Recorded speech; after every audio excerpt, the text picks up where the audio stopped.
Hello, everyone. Good evening, and a warm welcome to all at MESC Red Devils NCR. This is Delvin, and this is another episode of Delvin's Two Cents with MESC Red Devils NCR, where I'll be talking about various situations that are developing on a daily basis in and around Old Trafford and in and around Carrington. And as always, I will be having my say on what the issue is and how exactly should the issue be clarified or countered with.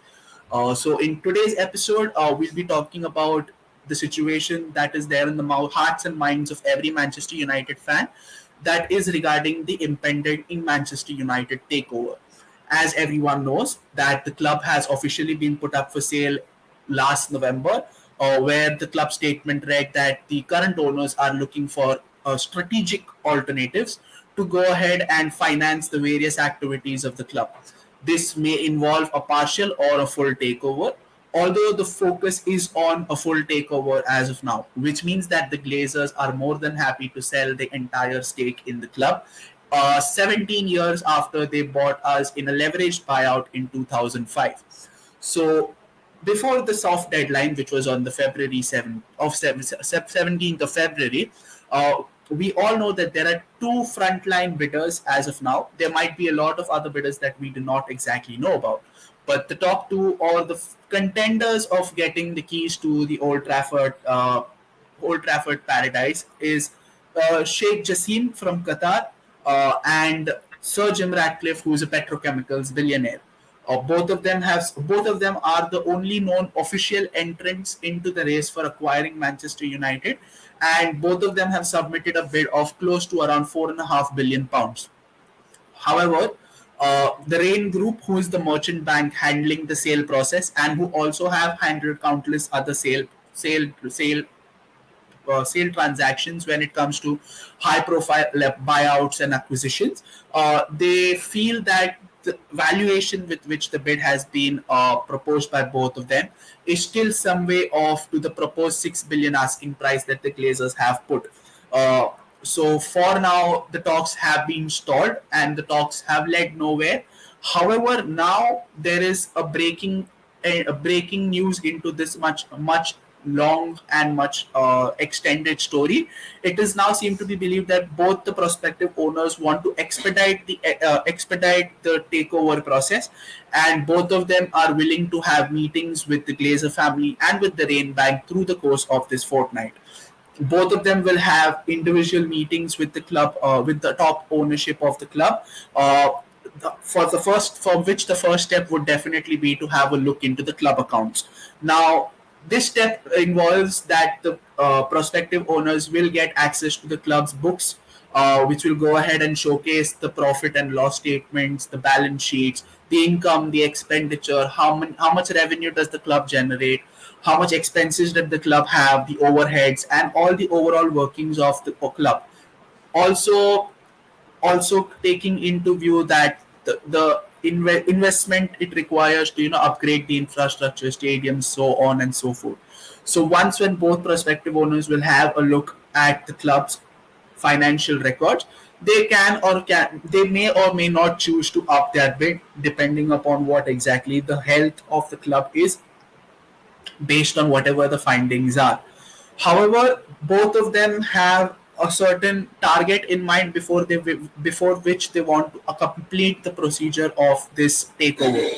They would want to make sure that this is done by the start of the summer transfer window, because if there is a delay after the summer transfer window, the prospective owners do feel that it would be a case of too little too late for having their policy in place, their rules, their regulations, and their people to go ahead and start the business of Manchester United on a fresh or a clean slate.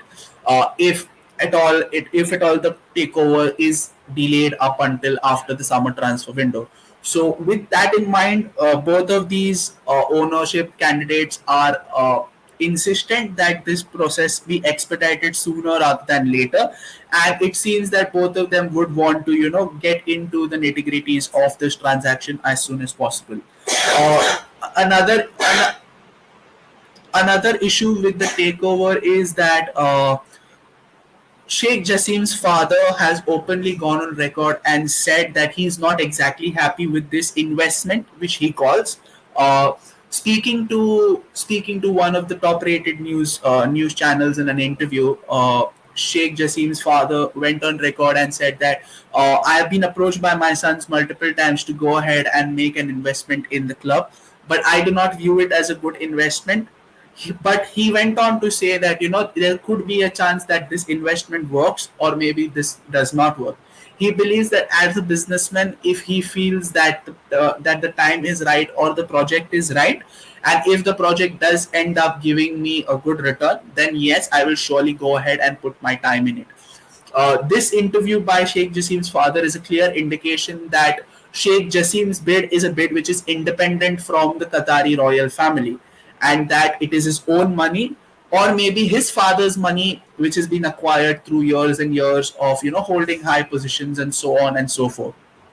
So for now, it does feel that Sheikh Jassim's bid is purely independent, and that while he's not been able to convince everyone that his money is separate compared to that of the Qatari royal family, this interview gives us a very clear indication of his bid being way independent than the others.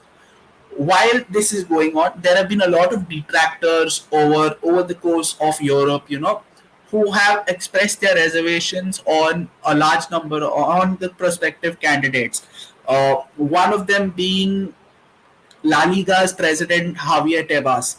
So he's openly gone on record and said that the Qatari ownership is not different to the Qatari royal family, considering the fact that he's had to make dealings with a lot of PSG officials over the past few years, and based on that experience, Tebas does go on to say that uh, they will have to make sure that they prove it to the new owner or to the old owners completely that the bids are different, and to the other shareholders who are invested in the process of the takeover also.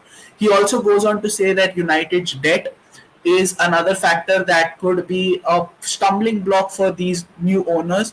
How and when they decide to clear the debts of the existing owners will remain to be seen, and will be a big factor in how exactly they will undergo the day-to-day operations of the club. My 2 cents on the debt issue is that we've spoken about the takeover a lot in detail in our live streams, and we personally believe that debt in a business is not exactly a bad thing. How you manage that debt, or how are your steps in getting that debt cleared as soon as possible, is a massive step.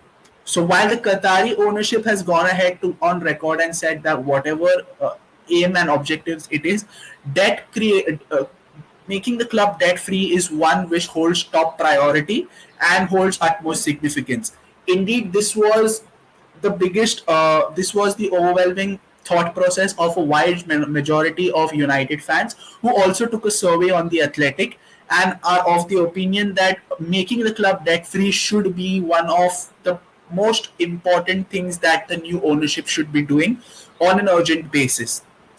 So while one ownership party has gone ahead and spoken about how they're going to manage to make the club debt free, the other ownership group in the form of Sir Jim Ratcliffe's bid has not exactly gone ahead and specified how they will make the club debt free, in spite of the fact that they've gone ahead and said that they will not be adding any extra debt into the club. So there are a lot of detractors in and outside circles who are keeping close eye on keeping close tabs on the takeover situation of Manchester United. Now, what results does this meeting take remains to be seen, because of the sheer fact that some of the Glazer siblings are not exactly averse to the idea of keeping hold of the ownership of the club. There have been reports that Avram Glazer is still not 100% sure about selling the club, and that he has his reservations. Avram Glazer also attended the Carabao Cup final in Wembley this past Sunday, and this was his first appearance since a very long time.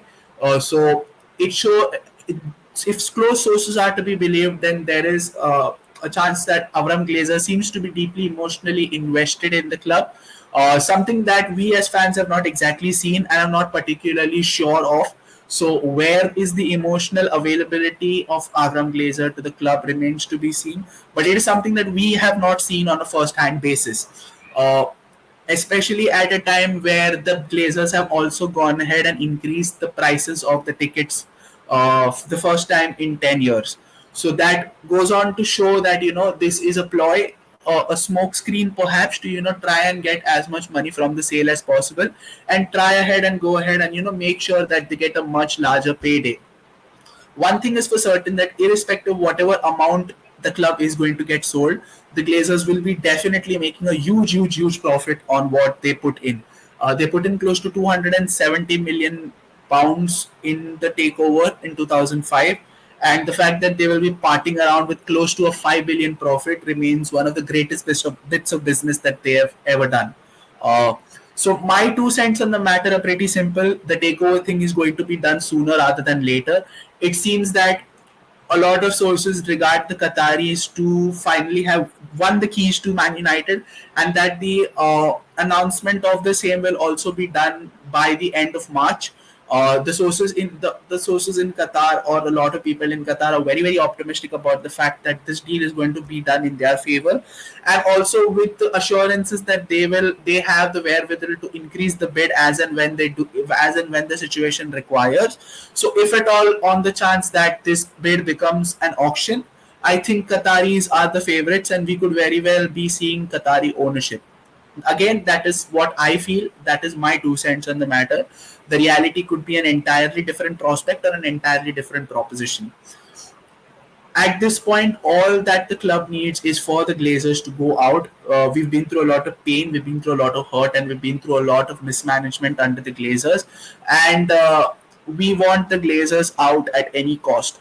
And a day's delay, or an extra day of the Glazers staying, could be catastrophic, considering that the club do not have a large number of funds available in the bank to make sure that the day-to-day operations are being taken place on a smooth manner.